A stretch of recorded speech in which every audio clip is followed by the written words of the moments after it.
याद करिए 16वीं सदी तक भारत का वैभव दुनिया के अंदर अग्रणी था। अगर दुनिया की जीडीपी की आप बात करते हैं तो दुनिया की अर्थव्यवस्था का आधा भाग का नेतृत्व अकेले हिंदुस्तान करता था 16वीं सदी तक। इतना समृद्ध भारत था। और यह तब था जब कई सौ वर्षों तक लगातार विदेशी आक्रांताओं के आक्रमण को यह झेल रहा था। और लगातार फिर किस स्थिति में यह पहुंच गया था, आपने भी वह दृश्य देखा है फोटोग्राफ के माध्यम से। इस जो यहां पे भी सूचना विभाग ने त्रासदी के कुछ दृश्य आपके सामने प्रस्तुत किए। 15 अगस्त 1947 से एक दिन पूर्व 14 अगस्त 1947 को जब विभाजन की त्रासदी हो रही थी और 15 अगस्त को जब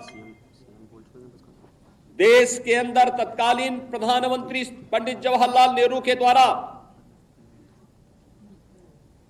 भारत के तिरंगे को पहरा करके कांग्रेस के नेताओं के द्वारा देश के अंदर आजादी के जश्न को मनाने का कार्य किया जा रहा था, तब लाखों लोग अपनी मातृभूमि को छोड़ने के लिए, अपने परिवारों को छोड़ने के लिए मजबूर हो रहे थे। किस प्रकार की यातनाएं उन पे पड़ रही थी, किस प्रकार का दृश्य था, किस प्रकार के मानवीय अत्याचार हो रहे थे, ये किसी से छुपा हुआ नहीं है। और ये दृश्य बहुत कुछ है, चित्र बहुत कुछ बोल देते हैं। यानी दुनिया का सबसे समृद्धतम देश 1947 तक आते आते एक दलित देश में बदल गया था। और वह दृश्य भी आपने देखा, वह दृश्य भी आपने देखा है। ये क्यों हुआ? क्या ये सच नहीं कि हमारी कुछ कमजोरियों ने आक्रांताओं को देश के अंदर आक्रमण करने के लिए एक स्पेस दिया?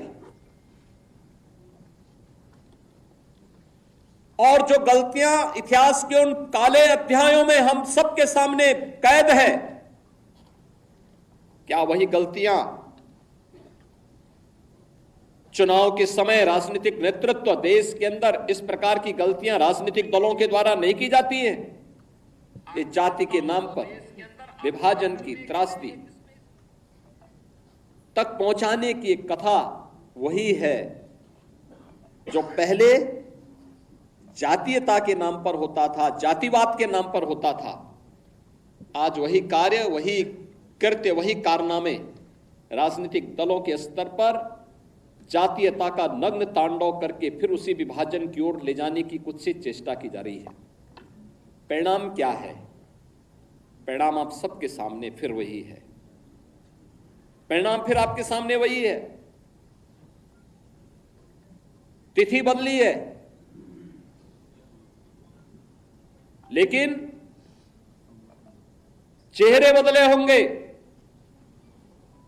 लेकिन घटनाओं का स्वरूप उसी प्रकार का है जो 1947 में हुआ था। वही तो पाकिस्तान में आज भी हो रहा है। वही तो पूर्वी पाकिस्तान कहा जाने वाला आज का बांग्लादेश में वही तो हो रहा है। उस समय 10 लाख हिंदू एक साथ काटे गए थे।